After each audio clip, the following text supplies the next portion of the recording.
notes making techniques. So basically I was telling why you have to make notes, because can you carry the whole number of books on the exam day? That is impossible. And like, can you revise the whole books or whole number of books on that day? That is also very impossible. So what all the notes in what all the ways the notes help you? One thing, it is a summarization of your whole year's syllabus, summarization. And basically we expect you to do the handwritten notes, not the cut and paste thing, the handwritten notes. You have to write with your handwritten notes. Why we are insisting over the handwritten notes? Because your handwriting is the reflection of your personality, and when you write with your handwriting and when you are reading them again for your exam, the memorization, so basically you will get connected with your handwriting very easily. Very easily means, so whenever you look into that point, you will remember that class or that book or that particular scenario, and you will try to reproduce it in the examination very properly. And even in the examination hall, when you remember your handwritten notes, then you will be having a psychological connect. Then you will be able to write properly.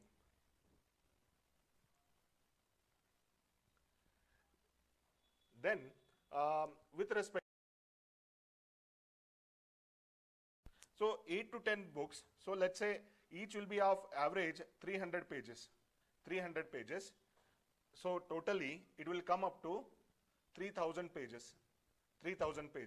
And let's say 8 to 10 notebooks of yours, let's say it is into 200 pages. So it will come to what? Somewhere around 2000 pages you will get. So totally you will be having 5000 pages as your source or the resource for examination, 5000 pages. But before preliminary examination is 1 day affair, and it is only for 2 hours. And can you remember all these 5000 pages, or can you just try to finish reading all these 5000 pages just before your examination? Definitely you will be not reading all the books on the last day. Let's say you will start your journey 1 year before the examination. Okay, throughout the year, let's say you will be reading around 100 pages a day. You might be writing around 30 pages a day. 100 pages a day and 30 pages a day. Let's say at the end of the year, so you will get these many pages. So it is highly impossible that you will read this at the starting or a day before your examination. Always, how we have to plan? Planning should be in such a way that we have to forecast the things. Forecast the things means you have to visualize your final day. Here for us the final day is this prelims day. This prelims day is our final day, and for that the final revision, when you will be making final revision, I am talking of final revision, before that you will be making n number of revisions. So in the final revision, how many days you are dedicating? 2 days finally to cover entire syllabus, or let's say 3 days or 4 days. Let us think of these 3 days in the ideal case. So 3 days you have to cover entire syllabus. In those 3 days, let's say you are reading 10 hours a day, 10 hours per day. In 3 days you will cover nearly 30 hours. 30 hours you will read on trot. 30 hours. But the human mind, like how many pages it can read per hour? So it is 10 to 15 pages per hour. 10 to 15 pages per hour you can read. That means in the last 3 days, before the examination, how many pages you can read? 30 hours into 10 to 15 pages. At the maximum, you will be reading 450 pages. That is the human capacity. So you can read only 450 pages. But look at the source or the resource. You have 5000 pages. But you will be able to revise in the last leg, that is 3 days before the examination, that is only 450 pages. So basically, you are reading 1/10 of your resource. 1/10 of the resource, that means whatever that is there at your disposal, you are reducing it to 1/10. That means finally your notes from the textbooks, how they have to be? They have to be like 1/10 of your total resources. That means you will have to make notes in such a way that 10 pages are held only in one page. 10 pages are held in only one page. And this is not the final month's preparation. We are not doing the notes in the final month or a month before examination. We are doing it from the first day. From the first day, we are doing these notes. So we have some techniques for making the notes that we will see here. So basically, when we take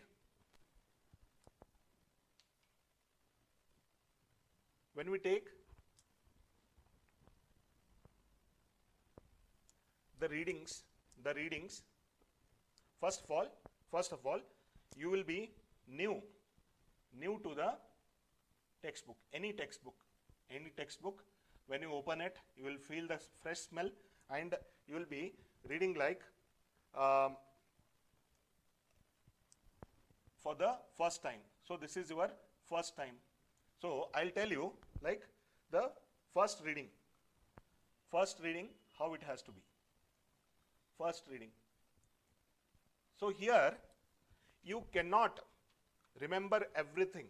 You cannot finish off your reading at this stage. This is just a beginning.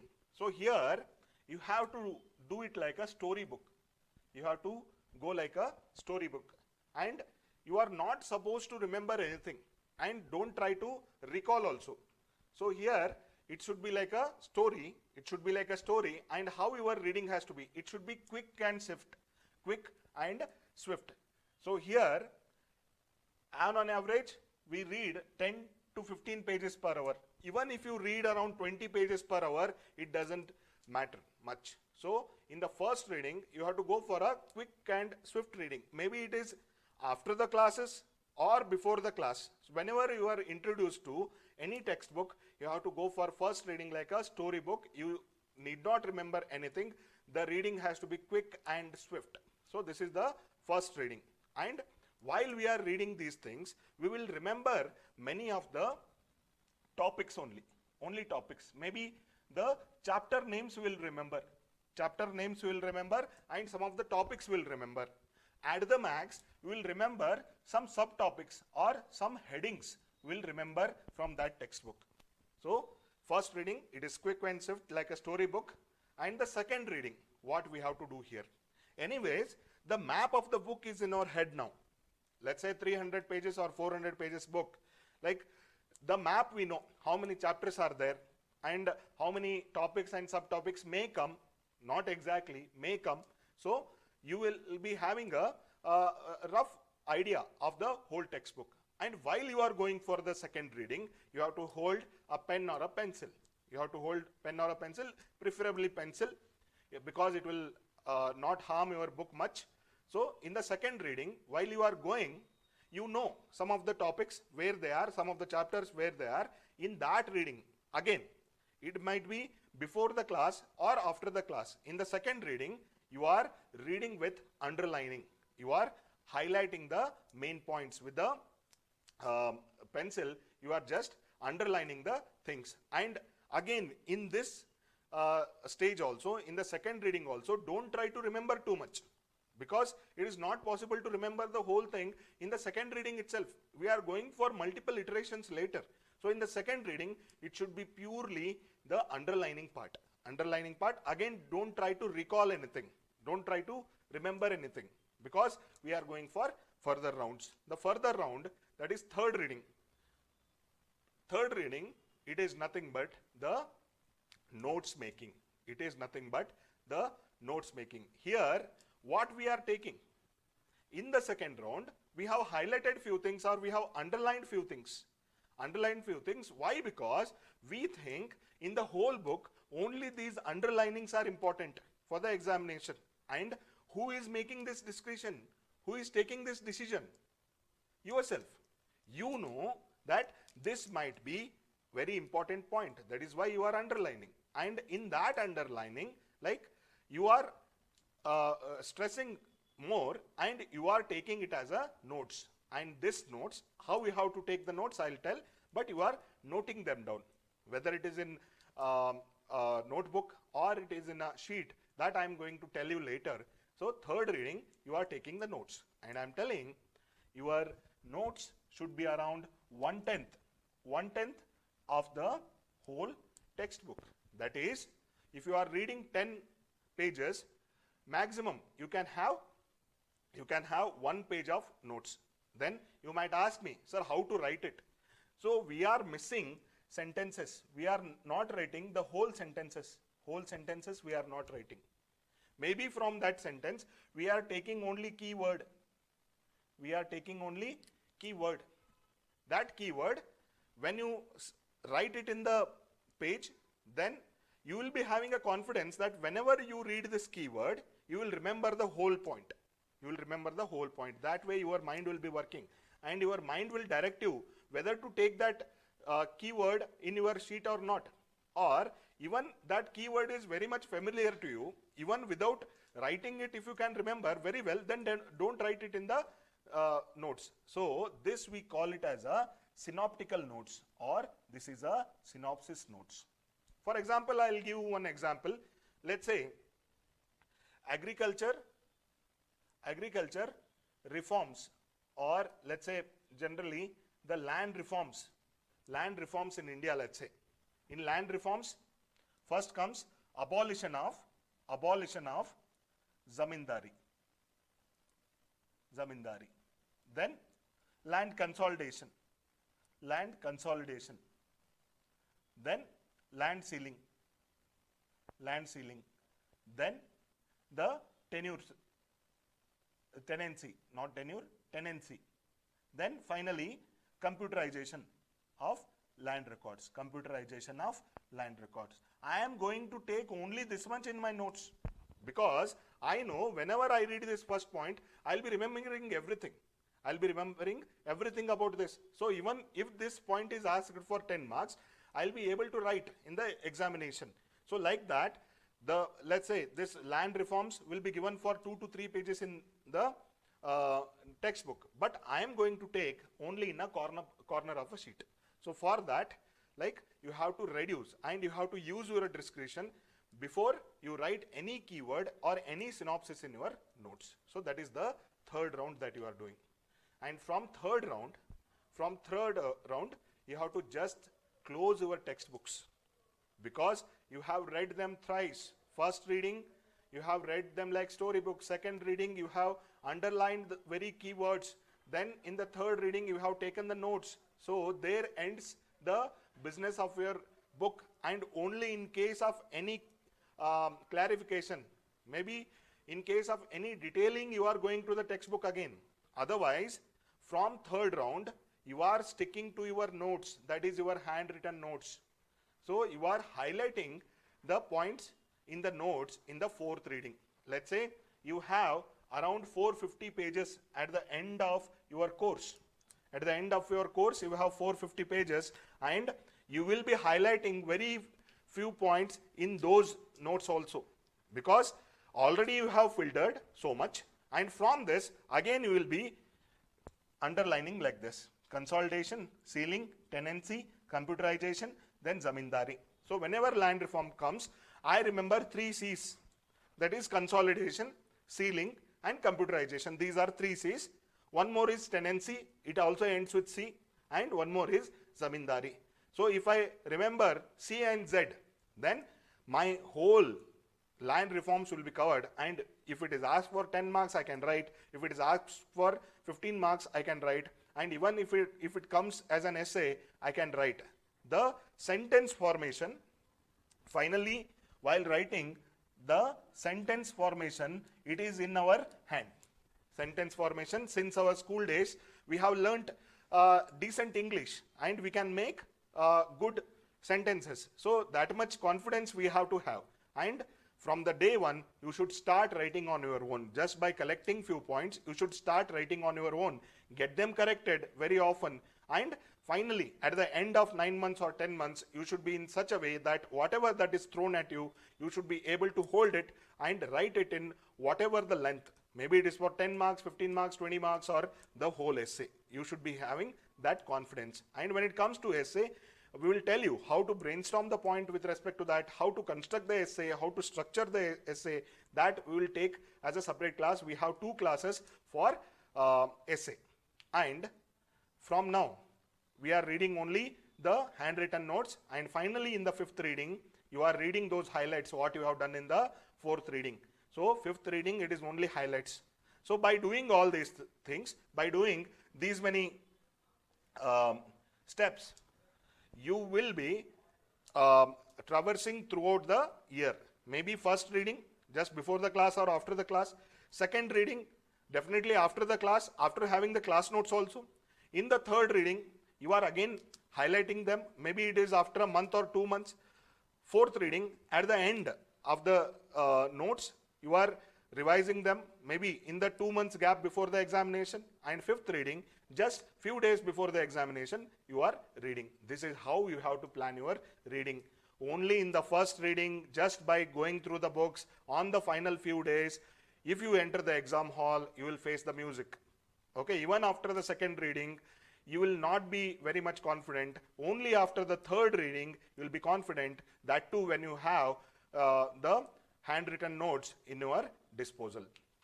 Next few things, the notes making nuances. So far, I told you how to go about reading and generally how you have to make notes. But there are some nuances with respect to this, whether we have to maintain it in the sheets or notebooks. This is a very important question, whether to write it in notebooks or sheets. See, this UPSC syllabus is mainly static plus current affairs. Static is what? Whatever that is printed in the book, that will be final. And you need not add any current affairs to that. So few topics are like that. For example, ancient history, medieval history, like you cannot change them. And even for example, the modern history, you cannot change them and you have to read that as a static subject. For example, geography, physical geography, yeah, most of the things will be static. So here we have to maintain it in sheets. We have to maintain it in sheets rather than notebooks, because whenever you have to add some current affairs to that static material, whenever you have to add that current affairs, then you will not find the space in your notebooks, because maybe after the first chapter you have begun the 2nd chapter in the very next page. So that is why to append the current affairs, you have to maintain it in sheets. So it will be very helpful. Then those sheets subject wise have to be maintained in the files. So files, we have different files, 11 files we have to make, 11 files. What are these 11 files? So please go to our manifest 11 articles, in our current affairs section, in the website explaining class, you will be told like what all initiatives that we have on our website. So current affairs, you go in the current affairs section, you go for the manifest 11. There we have 11 sections. 11 sections, briefly, they are history, geography, society, then polity, then international relations, then we have economy, environment, then science and tech, then we have disaster management, then ethics. So like this we have around 11.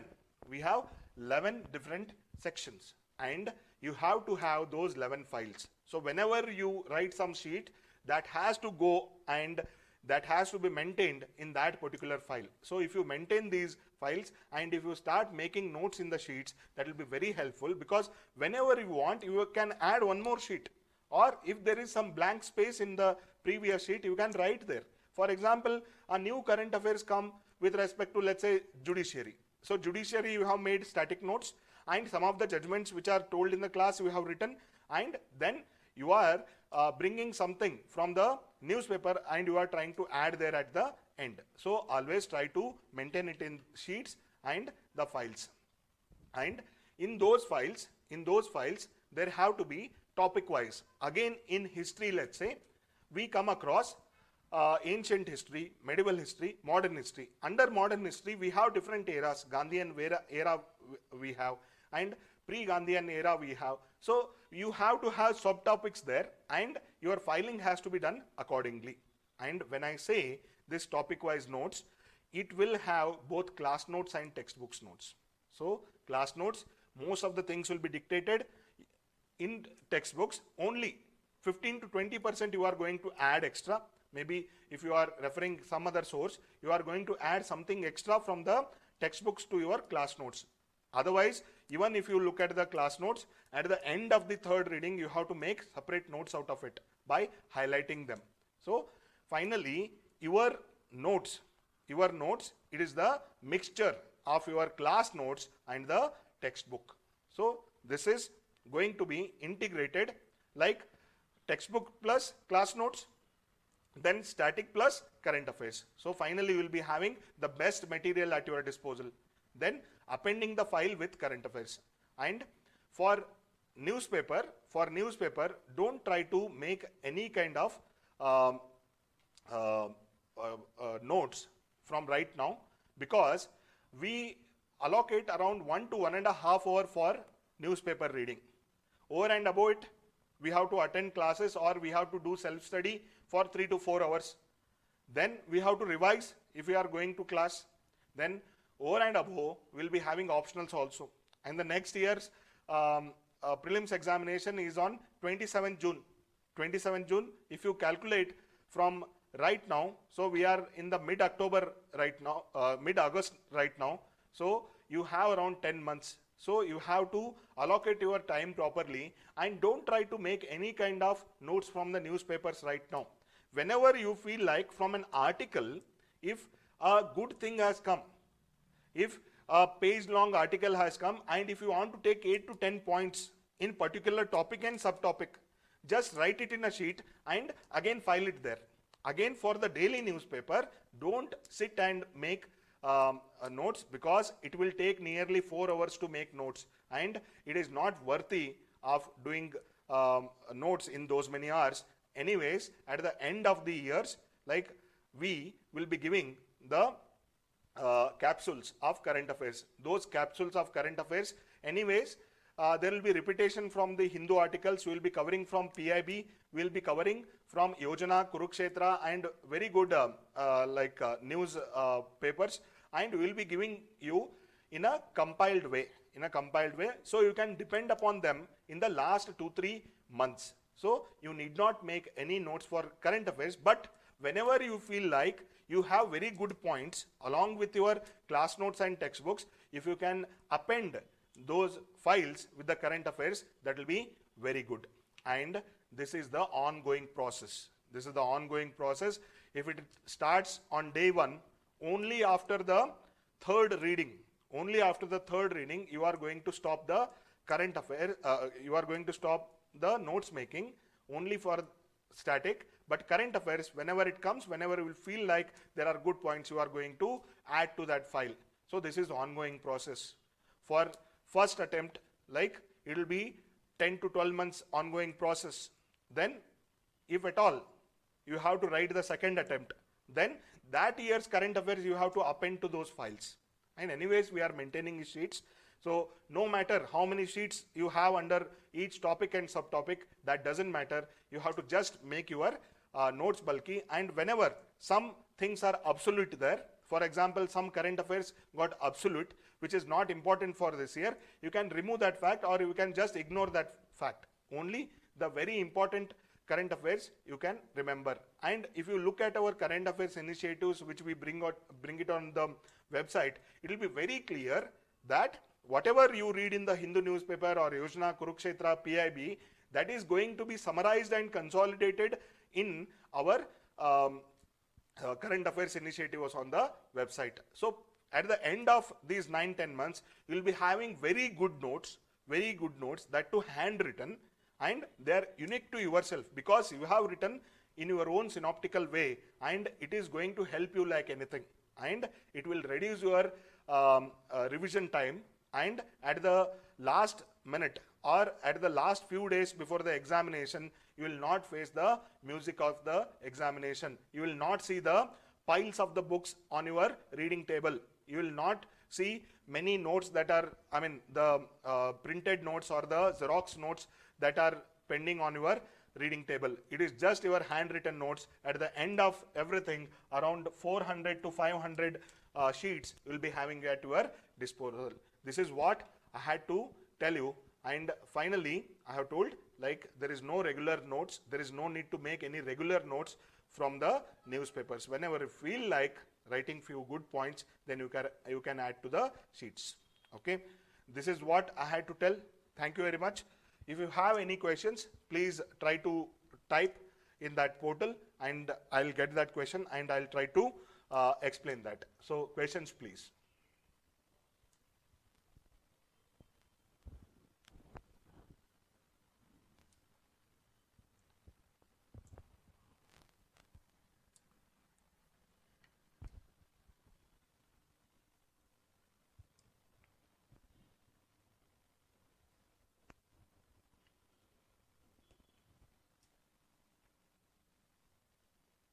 Any question?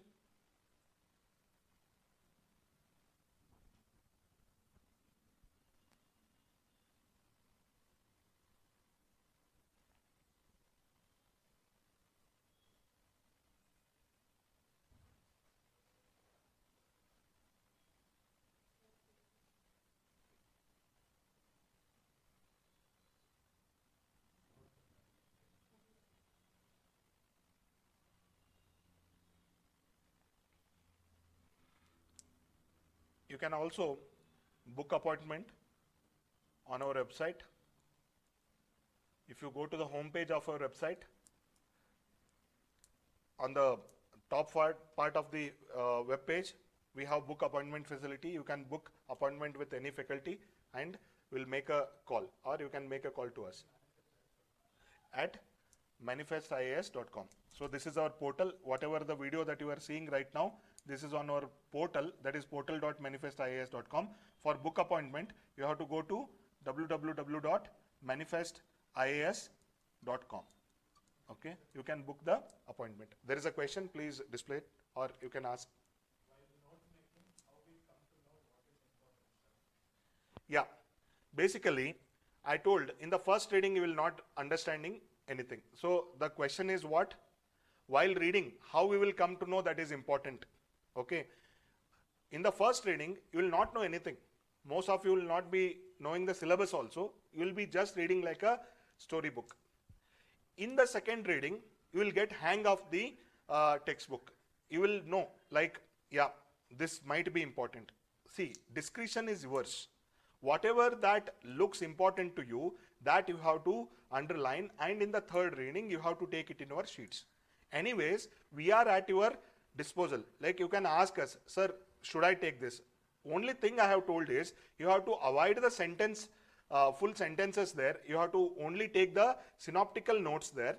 So what I tell is whatever that looks important to you in the second reading, go on underlining it.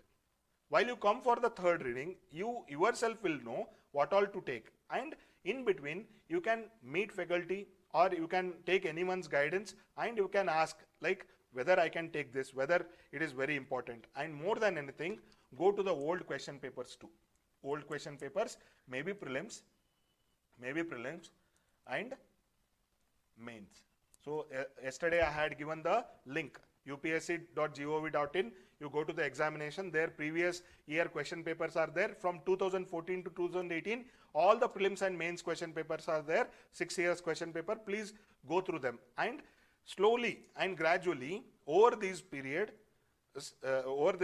you will understand like what to take and what not to take.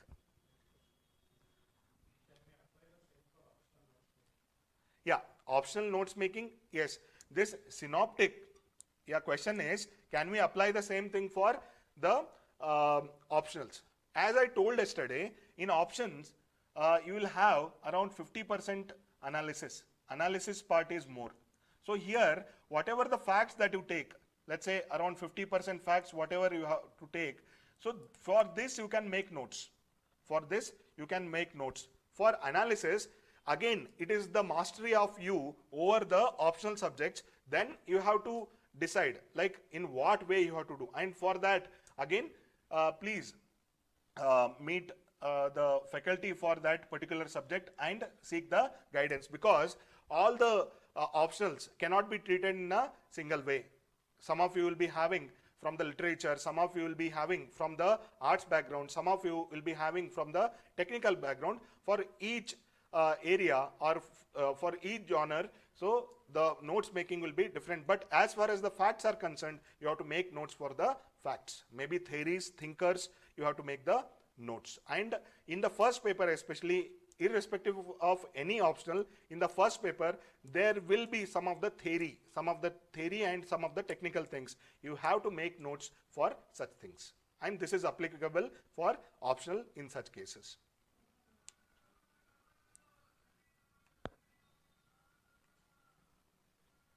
Any other question?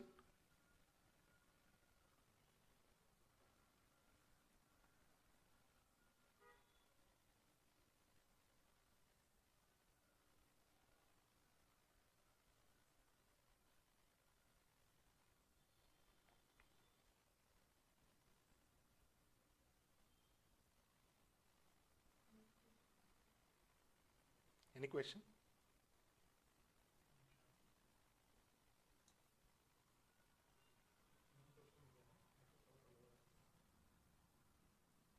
And before the next question comes, I will tell you, like as the first work, you purchase a bundle of A4 sheets, A4 sheets bundle.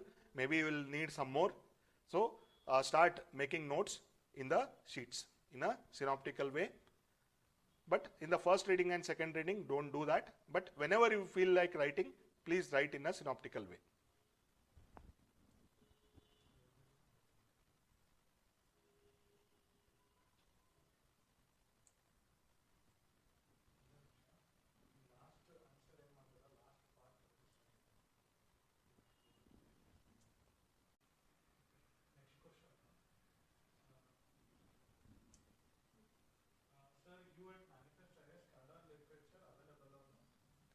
Yeah, the question is, at Manifest IAS, Kannada literature is available or not? Yeah, for that matter, I myself, Mrityunjay, I handle Kannada literature at Manifest IAS, and I have the experience of being a student of Kannada literature, being an aspirant of this examination, and being a mentor, being an evaluator of Kannada literature. So I have nearly 9 years experience, and I have my own way of conducting the classes. I have my own way. That is, Kannada is very close to heart, and anybody can, like one who knows the script and one who is from Karnataka or whose mother tongue is Kannada, they can easily digest whatever is there in the syllabus. If you go for the formal classes, nobody will finish off the whole syllabus for you within 2 to 3 months. Within 200 to 300 hours, nobody is going to finish off all the portion for you. The best method will be self-reading. Self-reading. So for that, I have one plan called Self-Study Guidance Program. Self-Study Guidance Program, where it is a 6 months long program. 6 months long program. It is a 6 months long program, Self-Study Guidance Program, in which I will divide the whole syllabus into 22 parts. I will divide the whole syllabus into 22 parts, and each part will require around 8 to 10 hours of reading.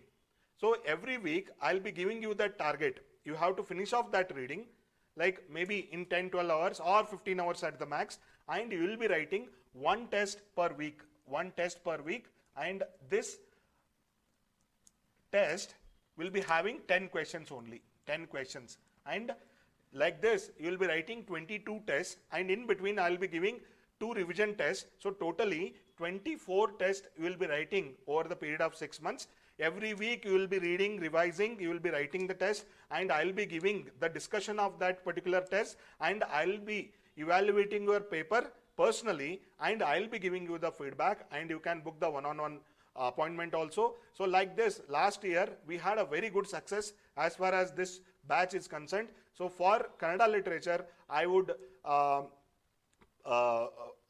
tell you that the self-study is enough with guidance. So you can subscribe to this program, and this will start somewhere in the month of October after the prelims.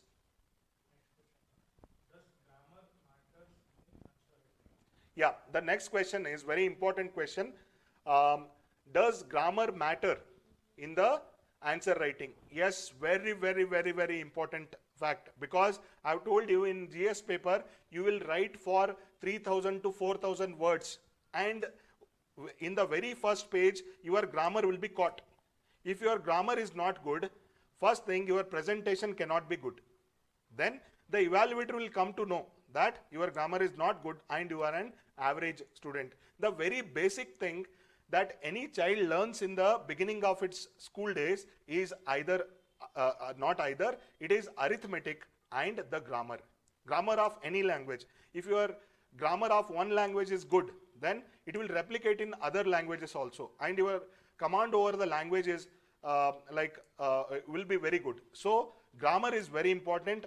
If your grammar is not good, especially English, go to some high school grammar books and please try to study, especially the parts of speech, articles, all the very important factors you try to learn. And meanwhile, if you are approaching us, even we will tell like what all grammar mistakes you are doing, and will help you to improve also.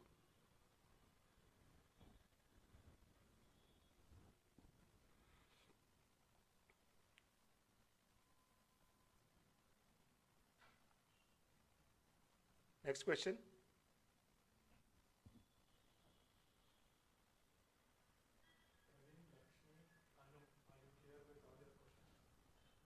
Praveen, Lakshmi and Anu, are you clear with your doubts?